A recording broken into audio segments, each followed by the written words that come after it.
Salut les gens, j'espère que vous allez bien. Petite vidéo pour parler de ce qui s'est passé à Raw cette semaine. Et ben sincèrement, les Raw en ce moment, ça fait grave plaisir. Bon, peut-être pas encore à la hauteur des SmackDown, mais franchement, je les ai trouvés vraiment super bien. C'était vraiment super sympa. Bon, peut-être quand même une petite préférence pour le précédent, mais voilà, franchement, celui-ci était vraiment pas mal aussi. En tout cas, on perd pas de temps, on va s'en ensemble tout de suite.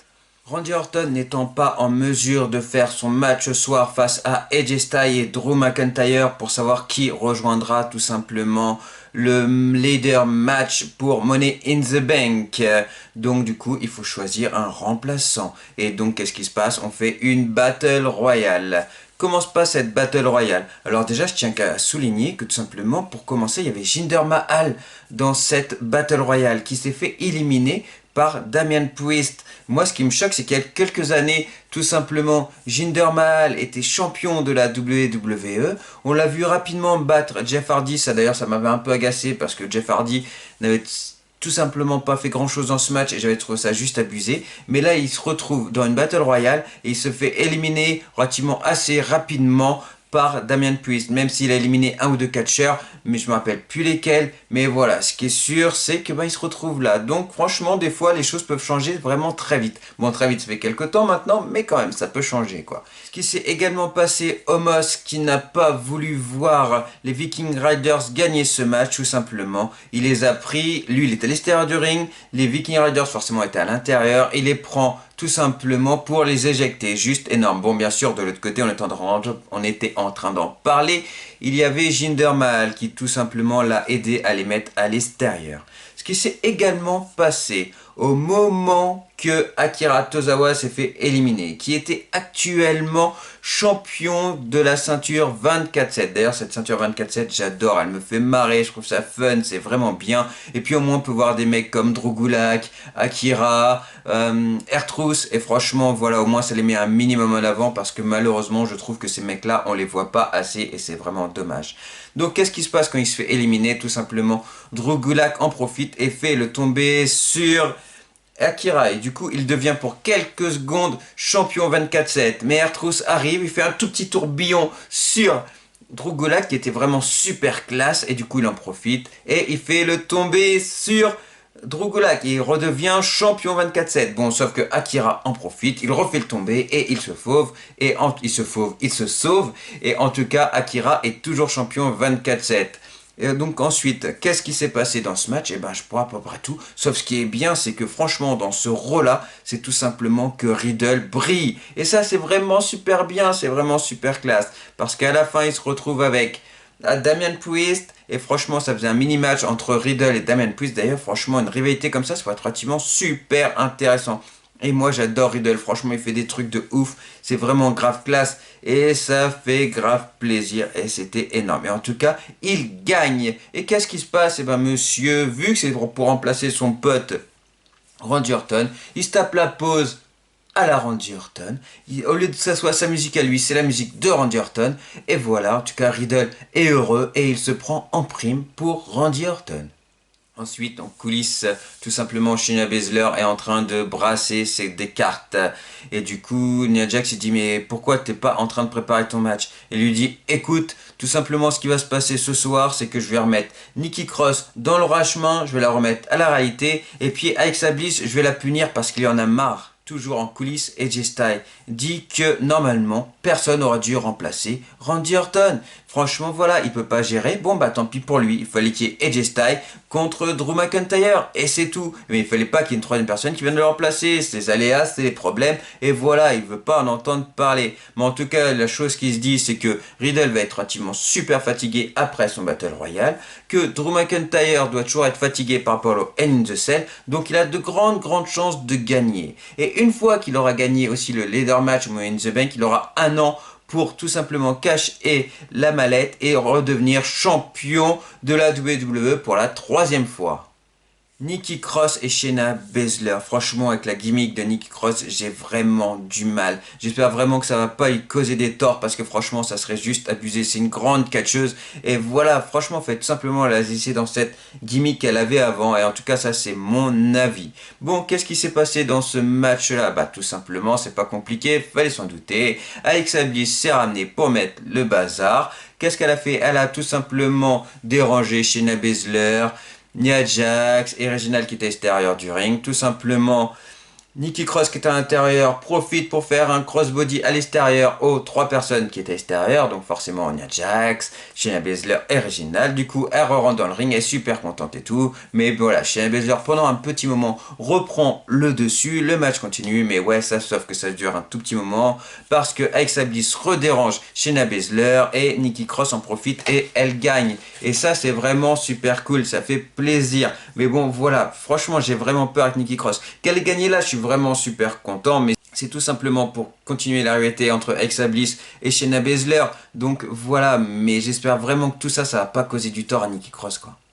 Kofi Kingston arrive sur le ring et il dit tout simplement ce qu'il a vu la semaine dernière, ce que tout simplement MVP et Bobby Lashley ont fait à Xavier Woods, c'est juste abusé. Et là maintenant il a hâte que d'une seule chose, c'est tout simplement d'arriver au Money in the Bank match, qu'il devienne champion de la WWE et qu'il punisse Bobby Lashley. Et là MVP arrive avec tout simplement les copines de Bobby Lashley, mais Bobby Lashley n'est pas là. Et MVP lui dit mais tu seras même pas capable de battre Bobby Lashley. Et sincèrement, le pire de tout ça, c'est ce qu'il a fait à Xavier Woods. À toi, ça va être encore pire, ça va juste être violent. Et Kofi Kingston, il dit, écoute, tout simplement, j'ai déjà battu Bobby Lashley, donc j'en ai pas peur. Et voilà, tout simplement. Et ensuite, ils ont aussi un petit peu parlé, je me rappelle plus du comment, pourquoi, mais je sais que le nom de Brock Lesnar est tout simplement sorti lors de cette discussion. Donc, est-ce qu'on va pas finir par avoir Bobby Lashley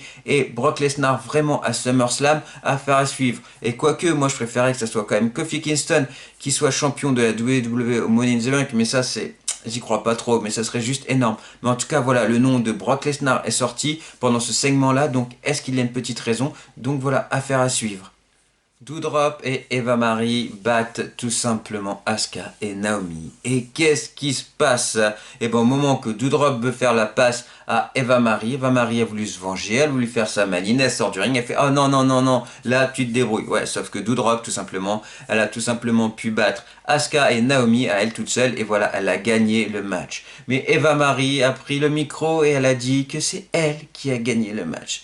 Bon, tout ça pour ça, franchement, je vais pas rester 15 ans là-dessus, je vais pas juger 15 ans Eva Marie, j'ai pas envie d'être méchant, mais franchement, voilà qu'on nous propose autre chose avec Eva Marie. Si on a voulu qu'Eva Marie revienne, on n'a pas trop le choix, on n'a pas, pour le moment, pas notre mot à dire, mais voilà, au moins qu'on nous propose d'autres choses.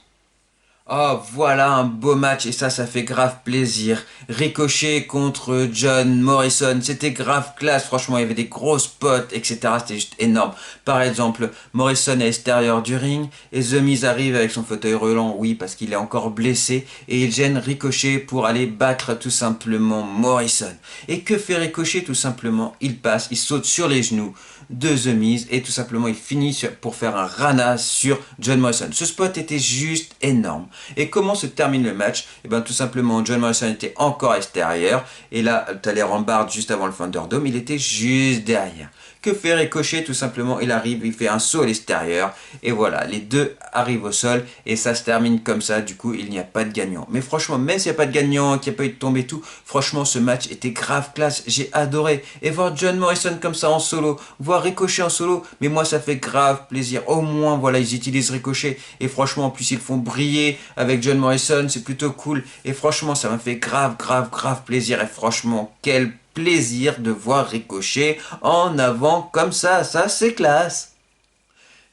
Alors ce match était le gros bazar. Charlotte avec Natalia et Tamina, et d'un autre côté nous avions Rhea Ripley avec Mandy Rose et Dana Brooke. Et bien sincèrement c'était le gros bazar, ça tapait de partout, etc. Moi j'ai trouvé que c'était un petit peu bazar quand même ce match-là. Bon en tout cas Charlotte pique le tag à Natalya, elle met un coup de pied pour surprendre, je sais plus si c'est Dana Brooke ou Mandy Rose, mais je crois que c'est Mandy Rose, elle la surprend et voilà, elle gagne le match. Bon, par contre, Charlotte est censée être heal, mais là, qu'est-ce qui se passe à la fin du match? Rhea Ripley arrive, elle shoot dans les jambes de Charlotte pour la surprendre, etc. Et du coup, elle la provoque, elle dit ouais, c'est moi la championne, etc.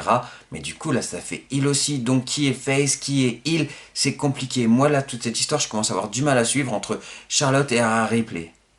R-Truth cherche Akira un peu partout. Et là, il tombe tout simplement sur Jason Riker qui est en train de se mettre des coups de fouet avec tout simplement le morceau en cuir qui servira à attacher Elias et Jason Riker pour leur match. Et du coup, il dit mais qu'est-ce qui se passe R-Truth? Parce qu'il est en train de se mettre des gros coups sur lui comme ça, violent comme Jason Riker, ça fait pas plaisir. Et du coup, il est en train de dire tout simplement qu'il évacue la douleur pour le match. Ouais, ok, ça peut être une idée.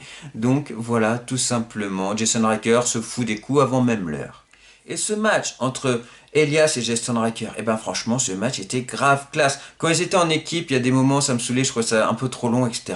Mais là, franchement, eh ben j'ai trouvé ça trop court. C'était vraiment super bien. C'était classe. Voilà, c'était brutal, etc. C'était du beau catch. Moi, j'ai bien aimé. J'ai trouvé ça juste un peu trop court et c'est vraiment dommage. Mais en tout cas, Jason Riker a gagné. Mais j'aurais vraiment voulu que ce match dure un peu plus longtemps.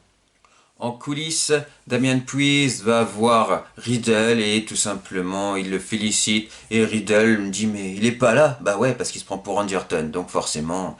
Et là Damian Priest dit tout simplement eh ben quand tu verras Riddle il faudra peut-être que tout simplement tu lui dises qu'il y a des nouveaux burgers au restaurant. Et là Riddle redevient son personnage et Damian Priest dit il faudra aussi tout simplement dire que Randy Orton a énormément de chance d'avoir Riddle en ami. Et là tout simplement Riddle redevient Randy Orton. Bon, alors là, franchement, c'est vraiment être fanatique de son coéquipier, la Riddle.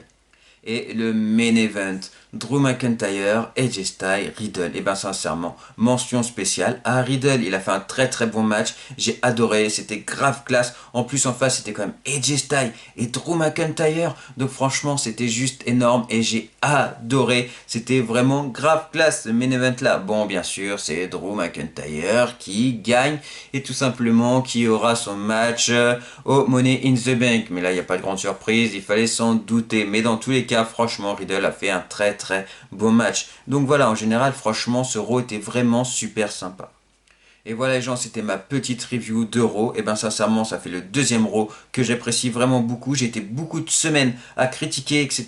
Et ben là, franchement, j'adore Raw en ce moment et c'est grave classe. En tout cas, voilà les gens, n'hésitez pas à liker, partager, vous abonner. Et puis ben, on se dit à très vite. Salut les gens!